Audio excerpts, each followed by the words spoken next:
मयूर नाम का एक बहुत ही खूबसूरत मोर जंगल के पास रहा करता था। उसके 2 अंडे हुए जिन्हें देख देख कर वो बहुत खुश होता था। एक दिन वो अपने अंडों से बातें कर रहा था कि अचानक तेज बारिश आ गई। मोर खुशी के मारे झूमने लगा, नाचने लगा। आहा, कितना खूबसूरत मौसम हो गया है। देखो मेरे प्यारे अंडों, मौसम इतना सुहाना है। मोर जोर जोर से नाचने लगा, बारिश का आनंद लेने लगा। वो खुशी में इस तरह से झूम रहा था कि मानो उसकी खुशी का कोई ठिकाना ही ना हो। अचानक एक बहुत बड़े पत्थर से उसका पैर टकराया और वो घायल हो गया। आह, आह, मेरा पैर, मेरा पैर! इतना बड़ा पत्थर, ये यहाँ किसने रखा? मेरे पैर पर इतना बड़ा घाव! ओह भगवान, बहुत दर्द हो रहा है और ये बारिश भी रुकने का नाम नहीं ले रही। क्या करूं? मोर अभी तकलीफ से कराह ही रहा था कि अचानक सामने से हाथी ने उसे कराहते हुए सुना और उसके पास आया। तभी अचानक बारिश भी बंद हो गई। हाथी ने कहा, अरे मोर, तुम्हें क्या हुआ? इस तरह से घायल हो? तुम्हारा तो बहुत खून बह गया है। आओ, मैं तुम्हें दवा लगा देता हूँ।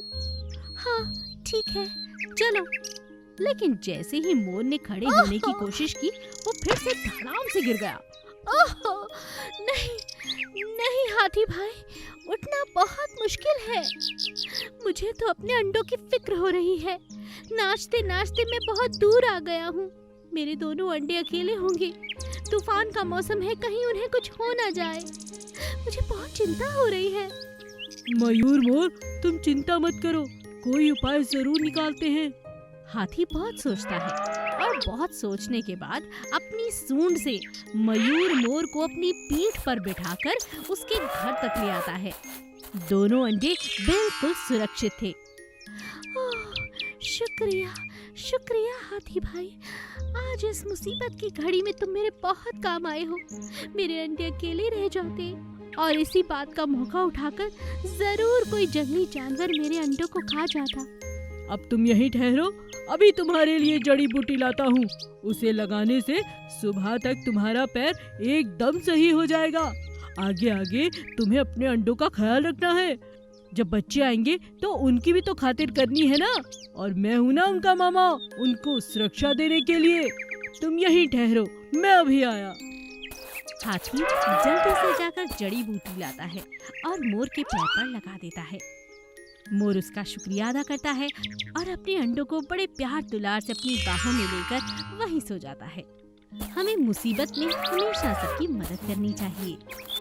सोनिया नाम की खूबसूरत सी लड़की अपने आंगन में खेल रही थी। उसके आंगन में बहुत सारे गमले थे जिन पर बहुत प्यारे फूल लगे हुए थे। हर रोज वहाँ पर रंग बिरंगी तितलियाँ आती। सोनिया उन्हें देखकर खूब खुश हो जाती। माँ देखो ना, कितनी सुंदर तितली है। ये पीली वाली तितली तो मुझे बहुत प्यारी लगती है। ये बहुत खूबसूरत है। माँ, मैं इन फूलों के आसपास रहूं तो इन्हें कोई दिक्कत तो नहीं होगी ना? नहीं मेरी बच्ची, कोई दिक्कत नहीं, बस इन्हें हाथ ना लगाना, ये बहुत नाजुक होती हैं। एक दिन तेज तूफान आया और एक तितली घायल होकर गमले के पास पड़ी हुई सोनिया को नजर आती है। सोनिया उसे उठाती है और बड़े प्यार के साथ उसे फिर से फूल के ऊपर रख देती है। तुम तो बहुत घायल हो चुकी हो, तुम्हारा ख्याल कैसे रखूं? माँ ने बताया था तुम्हारे पंख बहुत नाजुक होते हैं, इसीलिए मैंने कोशिश की है तुम्हें बहुत प्यार से उठाने की। आशा करती हूँ तुम्हें चोट नहीं आई होगी। जिस तितली की सोनिया मदद करती है वो कोई साधारण तितली नहीं थी, बल्कि एक जादुई तितली थी। तुरंत जादुई तितली जिस फूल पर बैठती है वो सोने का हो जाता है। यह देखकर सोनिया हैरान रह जाती है। हाँ, कल तक तो ये गेंदे का फूल एकदम सुंदर लग रहा था और बिल्कुल असली लग रहा था, मगर आज ये सोने का कैसे हो गया? और ये तितली तो अभी घायल थी, अब ये बिल्कुल ठीक कैसे हो गई? क्या बात है? तितली, मुझे बताओ, आखिर ये जादू कैसे हुआ? अचानक तितली फिर से उड़ती है और सोनिया की किताब पर आकर बैठ जाती है। कुछ ही मिनटों में सोनिया की किताब भी सोने की हो जाती है। हाय राम, मेरी किताब भी सोने की हो गई। क्या कर रही हो तितली? जहाँ भी जाती हो, जिस चीज के भी ऊपर बैठती हो, वो सोने की हो जा रही है। आखिर बात क्या है? तभी तितली से आवाज आती है। सोनिया, तुम बहुत प्यारी हो, मैं तुम्हें बहुत पसंद करती हूँ। आज मेरा एक हादसे के कारण छोटा सा चोट लगा और मैं नीचे जमीन पर गिर पड़ी। अगर आज तुम मुझे ना उठाती तो मैं किसी के भी पैरों तले कुचली ली जा सकती थी। आज तुमने मेरी जान बचाई है और तुम जानती नहीं हो कि मुझे वरदान है कि जब भी मैं बहुत खुश हो जाऊंगी और मेरे घाव भरने लगेंगे तो मैं जहाँ पर भी जाकर बैठूंगी वो चीज़ सोने की हो जाएगी। अब ये सब कुछ तुम्हारा है। सोनिया बहुत सोचती है और उसकी बातें सुनकर बहुत हैरान भी हो जाती है। तो ठीक है, ये जो चित्र मैंने बनाया है इस पर बैठी रहो जब तक ये सोने का ना हो जाए और जब तक तुम्हारा ये घाव ठीक ना हो जाए। बस यही रहना, मुझे ज्यादा लालच नहीं है। सोनिया खूब खुश हो जाती है। तितली सोनिया के बनाए हुए चित्र पर बैठती है और वो सोने का बन जाता है। जंगल में बंदर ने एक दर्जी की दुकान खोली। उसके कपड़े हर किसी को पसंद आने लगे। सभी जानवरों ने अपने अपने लिए उससे कपड़े बनवाए। एक दिन हाथी उसके पास गया और कहने लगा, अरे सुनो भैया, मेरे लिए भी अच्छे से कपड़े बना दो। सर्दियाँ आ रही हैं, ठंड ना लग जाए। क्यों नहीं, आज शाम तक तुम्हारे कपड़े तुम्हें मिल जाएंगे। मैं अभी तुम्हारा नाप ले लेता हूँ। बंदर हाथी का नाप ले लेता है और शाम तक बड़ी मेहनत के साथ हाथी के कपड़े बनाकर तैयार कर लेता है और उसका इंतजार करने लगता है। शाम को हाथी उसके पास आता है। अरे वाह, तुमने तो सच में मेरे कपड़े बनाकर तैयार कर दिए। बहुत सुंदर रंग है और बहुत अच्छे लग रहे हैं। जानते हो हाथी भाई, इतना समय तो मुझे किसी भी जानवर के कपड़े बनाने में नहीं लगा जितना तुम्हारे। मैं तो बहुत थक गया। ये बात सुनकर हाथी उससे कहता है, अरे तो परेशान क्यों होते हो? चलो बैठो मेरी पीठ पर, मैं तुम्हें जंगल की सैर कराए देता हूँ। तुम्हारी थकावट मिट जाएगी। हाँ, ये अच्छा तरीका है। बंदर हाथी की पीठ पर बैठ जाता है और वो पूरे जंगल की सैर करते हैं। कुछ दिनों के बाद हाथी फिर से बंदर के पास आता है और कहता है, अरे बंदर भाई, एक बहुत बड़ी मुसीबत आ गई है। मुसीबत? कैसी मुसीबत? बताओ बताओ, शायद मैं तुम्हारी मदद कर सकूं। वो देखो ना, मेरे कपड़े कितने मैले हो गए हैं। ये कैसे धुलते हैं? मुझे तो कपड़े धोने नहीं आते। तो तुम चाहते हो कि मैं तुम्हें कपड़े धोना भी सिखाऊं?